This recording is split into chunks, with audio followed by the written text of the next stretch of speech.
let's talk about the difference between Menards Klearvue Cabinetry and the other big box stores. Where are we?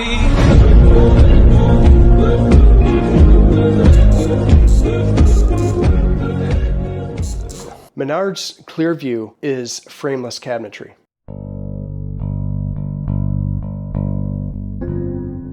The other option with the big box stores in a lot of cases is face frame cabinetry.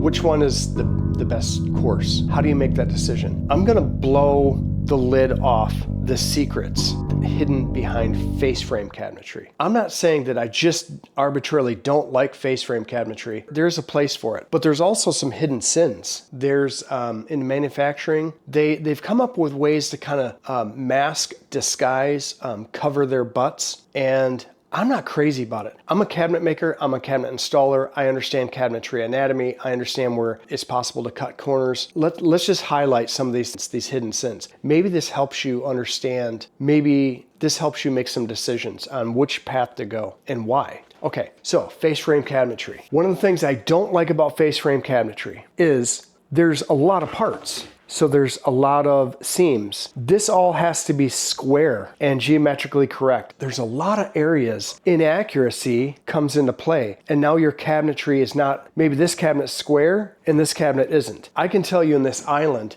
I struggled with a lot of these cabinets in wanting to make sure that they ended up where I intended them to end up and on the print where they're supposed to end up. But when things aren't square, that makes it a little tough. They can be out of square like this, where the left side or the right side is a little higher than the other side. They can be square and out of square like this, where this side's trying to win a race. That happens in that last cabinet down there. These are all straight across the face, and then that last cabinet is trying to take a left turn, which is sending those cabinets on a particular trajectory by a lot. You know, I wanted this to be, 90 degrees. These cabinets were trying to go way over there.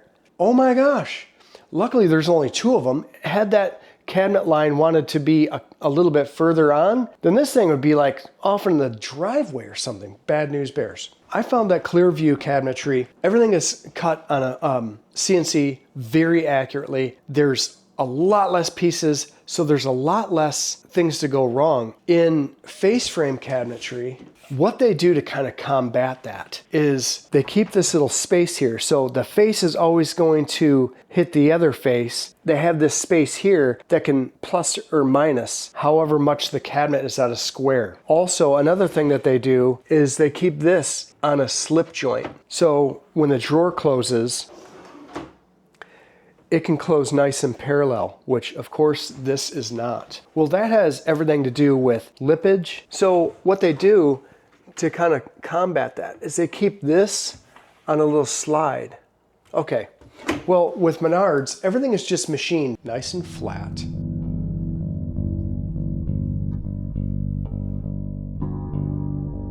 The corresponding holes are machined accurately, perfectly accurately in the sides for the drawer slides to work. There isn't a, if things go wrong with our cabinetry, we've created some play in there. The amount of adjustment in these cabinets is, it's a lot. You can see where this is about 1/2 inch, this is about 1/4 inch, this is 1/2 inch, this is 5/8 of an inch, and everything is meant to just go straight along.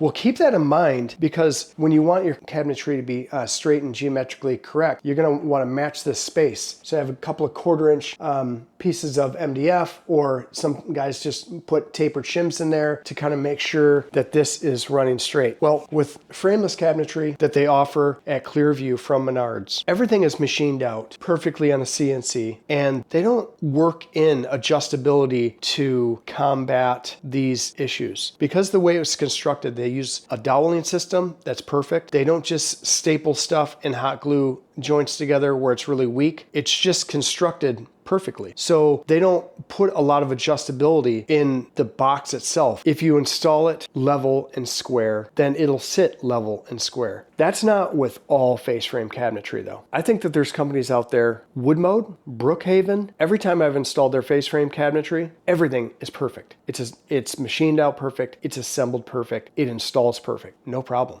Let's talk about this little corner cabinet. Everything is meant to be geometrically correct. You have a weak spot right here. This was shipped to me this way. No bueno, not good. That little space right there is a telltale sign that this is low. It's just falling in a ditch. How far is it falling in a ditch? Well, let's see.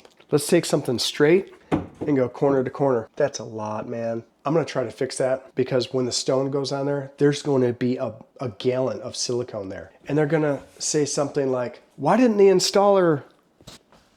I'm an installer. I'm not David Copperfield. There's only so much I can do with that. I only have this particle board to maybe put a spline on there, piece of angle iron, but there's only so much space to do that to kind of, bring that back up to its proper location. I've dealt with corner cabinets with Menards Klearvue Cabinetry. One of the things that I notice is it's particle board and it's, only so good. That goodness shrinks even more when you put a skin of simulated wallpaper on one side and you leave the other side open. So this is all open and raw particle board. And here, this has a skin, it's like, we call it simulated wood melamine, but it's only on one side. So on the top side, this is out of balance and it's absorbing all of the atmosphere pressure, humidity, sensitive to temperature. It over time has shrunk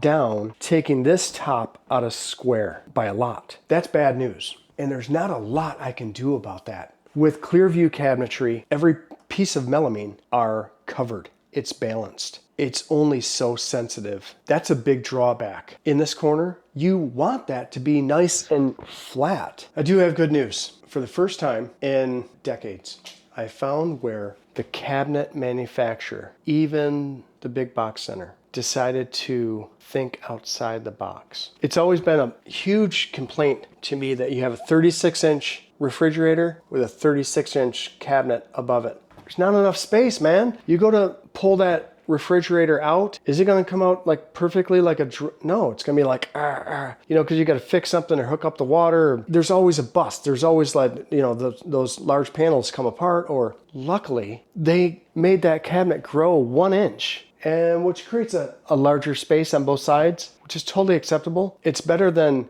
a space being created by the refrigerator when you pull it out and then back in. They're finally waking up. I've known this for decades. It's always been a complaint. Whenever I've made a kitchen by scratch, I always go 36 plus, maybe half an inch, quarter inch, depends on how bad the floor is. I don't want there to be a problem servicing a refrigerator and then having to repair the cabinetry damages. That's a bad idea. That's a horrible system. They have finally gone from 36 to 37. I'm not sure that Menards Klearvue Cabinetry have done that yet. If Menards Klearvue Cabinetry wants to stay at the top of their game, they've figured out so many things. You guys have figured out so many things. It keeps impressing me. But that one, you're gonna have to get on board. It's a big deal in mass production. You're gonna have to change the door sizes. Everything changes because of this, but it's necessary. You decide. Until then, stay safe, stay busy, and stay tuned. We've already made our decision.